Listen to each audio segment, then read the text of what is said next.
안녕하세요 여러분. 그림의 피자가 먹음직스럽지 않나요? 오늘의 주제와 관련된 사진입니다. 파이를 더욱 키워야 하는가?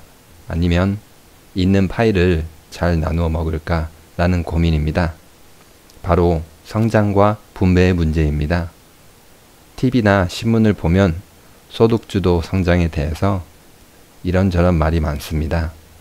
서로 내가 맞다고 주장합니다. 자세히 들어보면 이쪽이 맞는 것 같기도 하고 또 자세히 들어보면 저쪽이 맞는 것 같기도 합니다. 궁금해서 더 자세히 들여보려 하면 너무 어려운 용어와 통계 자료가 등장해서 살짝 관심이 없어지는데요. 그러다 감정 싸움으로 번지면서 뭔가 그냥 화가 납니다. 이렇게 무한 반복하다 결론은 안 나고 토론이 끝나는데요. 성장이냐 분배냐? 저의 개인적인 해답은 닭이 먼저냐 달걀이 먼저냐 입니다. 답이 없다가 정답입니다. 세상에는 답이 없는 문제가 많습니다. 이 문제도 그런 문제 중 하나입니다. 빠른 성장만을 추구하면서 달려온 우리나라 상황과 주입식 교육에 익숙한 우리에게 참 당황스러운 문제인데요. 소득과 분배 중 선택을 할 때 전제해야 하는 점은 이 문제가 정답이 없을 수도 있다는 것을 먼저 생각하고 접근을 해야 합니다. 그렇다면 어떻게, 왜 정답이 없는 문제인지 한번 살펴보겠습니다. 먼저 성장 위주입니다. 기업이 성장을 하면 투자가 활발해집니다.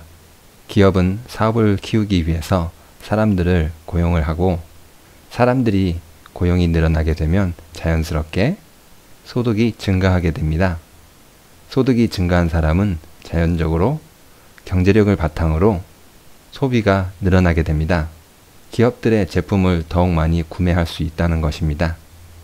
이윤이 많이 남은 기업은 배당을 통해서 성장의 과실을 사람들과 같이 나눌 수도 있습니다. 성장을 하게 되면 이렇게 좋은 구조로 계속 갈 수 있는데요. 이렇게 보면 성장이 정답인 듯 합니다.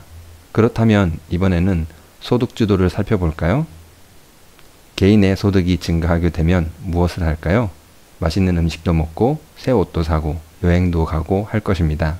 이렇게 되면 당연히 수요는 증가하게 되는데요.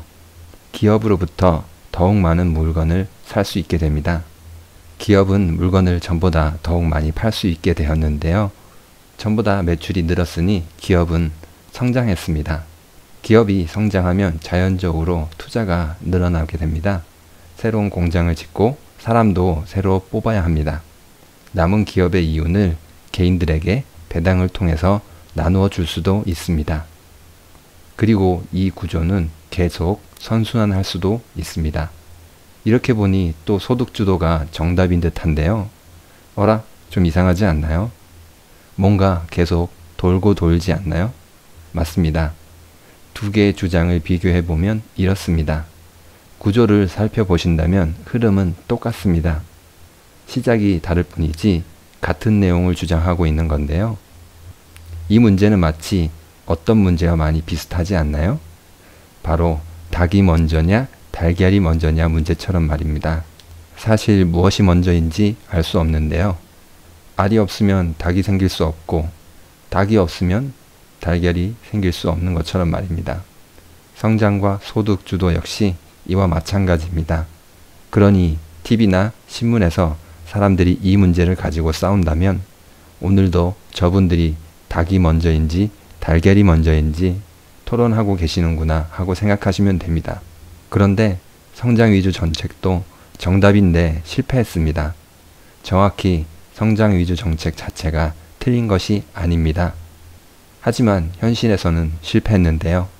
성장을 통해 발생한 돈이 개인에게 가는 통로는 크게 배당과 고용으로 두 가지입니다. 우리나라의 배당과 고용이 어땠는지 살펴본다면 답이 바로 나옵니다. 먼저 우리나라의 배당입니다. 우리나라의 배당은 전 세계적으로도 악명이 높을 만큼 짠데요. 그렇다면 고용의 상황은 어떨까요? 이곳 역시 쉽지 않습니다. 성장의 밑바탕에는 공정한 경쟁이 자리 잡아야 하는데요. 심판이 자신의 자녀의 경기에 들어와서 골을 넣는다면 경기가 어떻게 될지 궁금하시지 않나요? 아무튼 짠물 배당과 불공정한 고용으로 성장은 실패했습니다. 좋은 도구도 잘못 사용하면 다칠 수 있듯이 말입니다. 소득주도 역시 어떻게 흘러갈지 한번 지켜봐야 하는데요. 여러분은 무엇이 먼저라고 생각하시나요? 성장이 제대로 이루어지지 못하면 나눠 먹을 떡 그 자체가 줄어든다. 이렇게 단순하게만 생각하지 마시고 여러분의 위치에서 한번 무엇이 더 맞는 해답인지 한번 생각해 보시기 바랍니다. 어느 날 서점에서 책을 구경하다가 자기계발서를 살펴보고 있었는데요. 한 가지 특이한 점을 발견했습니다. 작가의 국적이 미국, 한국, 일본이라는 것입니다. 프랑스와 같은 유럽 국적의 작가는 거의 없었는데요.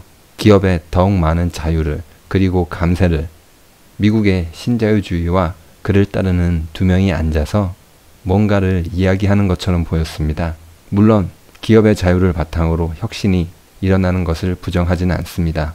하지만 그들은 스스로 한계를 느끼고 새로운 길을 탐색하고 있는데요. 우리는 어떤 길로 가야 할까요? 한번 같이 고민해야 될 것 같습니다. 오늘 영상도 유익하셨나요? 구독과 좋아요는 영상을 만드는데 많은 힘이 됩니다. 감사합니다.